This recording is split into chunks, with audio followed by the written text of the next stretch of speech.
بسم الله الرحمن الرحيم.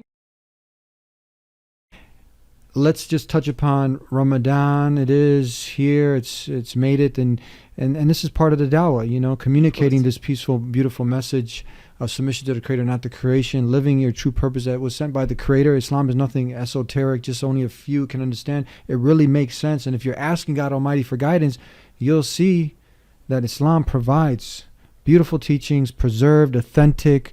And what would you comment on, as many Muslims procrastinate throughout the year, even at now, of living it and communicating this beautiful message of peace?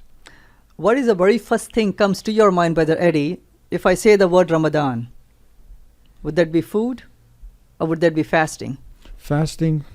Fasting, right? Maybe not food, hopefully, for some people. Mm-hmm. So it's very important. Ramadan is fasting. But even before fasting was prescribed in the year 624, Ramadan was the month of the Quran. It's a month of the Quran. In Ramadan, the Quran was revealed starting in the year 610.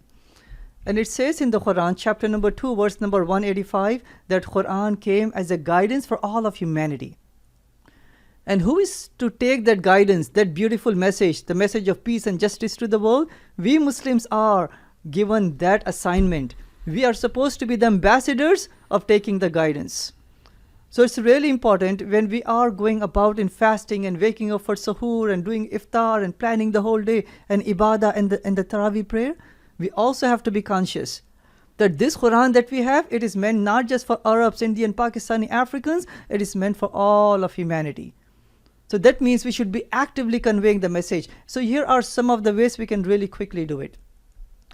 We can give them our colleagues. So we have made this Ramadan cards. This is a greeting card to be given to our non-Muslim neighbors and colleagues and friends. If they open it, it has a wonderful message about what Ramadan is. Number one. Number two, it's really important for us also to mention to our friends, especially the Christians and the Jewish friends, that when we are fasting, we are actually fasting because the previous prophets, they also used to fast. Chapter number 2, verse number 183 says, so God is saying that fasting is prescribed to you, means to the Muslims, as it was prescribed to those before you, that you may attain God consciousness, taqwa. So we are fasting because Jesus and Moses and Abraham and Noah, peace be upon all of them, they also used to fast. You know, when he received the 10 commandments, Moses, peace be upon him, it says in the book of Exodus that he was in the state of fasting. Jesus fasted. Matthew chapter 4 verse number 2, he was fasting. The way that he fasted is the way that Muslims are fasting now. It's all the same. He just did not used to refrain from orange juice or from fish burger, right? Mm-hmm. He used to fast, total abstinence from food, water, drink, anything else. So we are fasting because we are following the rituals of all the prophets. We are also following the message of all the prophets, the message of absolute submission to one God alone. Not worshipping humans and idols or the creation, but only worship the Creator. We can also have open houses. Open the doors of the mosque, masajis. Invite people for the iftar open houses. Socialize with them, connect with them. Give them the date fruit and the samosas, connect with them. And introduce them the beautiful faith of Islam. Invite our neighbors to our homes. Even can Alex Jones and his crew come? Yeah, if they like samosas and biryani, welcome.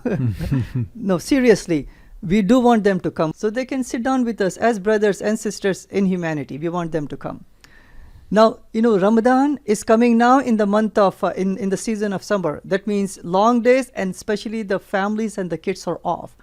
We can take this opportunity and go outside in downtown busy places and pass on the brochures. We can also have many dawah tables. You know, so many carnivals and festivals are going on, like recently. Last weekend in Skokie, we had the Skokie Festival of Cultures. Gain Peace had a dawah booth up there, along with the MCC Masjid. This year, many more people came compared to previous years. Because people want to learn about Islam. There is so much buzz in the media about Islam, and people want to know what Islam is. So these are some of the ways that we as Muslims, besides doing fasting, besides reading the Quran and the long prayers at night, also we have to realize that this is the month of the Quran. Quran is meant for all of humanity. Let's take the message to humanity. Inshallah. That's beautiful, beautiful. That you can't go around there. Connect, educate yourself. 2 ways to be fooled is by believing something that's not true, or refusing, pushing away, not wanting to, building up a wall to not let what is true come to you. And great opportunity is to visit a mosque, sit with the Muslims. Those places of worship are not bomb-making factories. Come inside, look inside. They are peacemaking factories. Peacemaking factories. Okay. Meet the people inside who are dedicating their lives to the service of the Creator of the heavens and earth, the same Creator that created Jesus, the one that Jesus prayed to, called people to worship. That's the Creator we're worshiping, the one God. Worship Him alone, not His creation. Delivering this message to you, that's our intention, to unify, to bring some love, more love to you guys. We dedicated the car ride, and most of this show I didn't plan on doing the whole episode, but almost over 80-90% was. So I hope that this doesn't go in vain. I hope the people will really look at our genuine attempt to clear much of this misinformation, and hopefully the invitation will be accepted. Thank you very much. Assalamu alaikum, jazakallahu khairan. That's that peaceful greeting. We started with peace, we end with peace. Salam alaikum. In the words of Jesus, how would He say it? Shalom alaik. Yes, assalamu alaikum. Peace be with you. Thank you very much. Salams.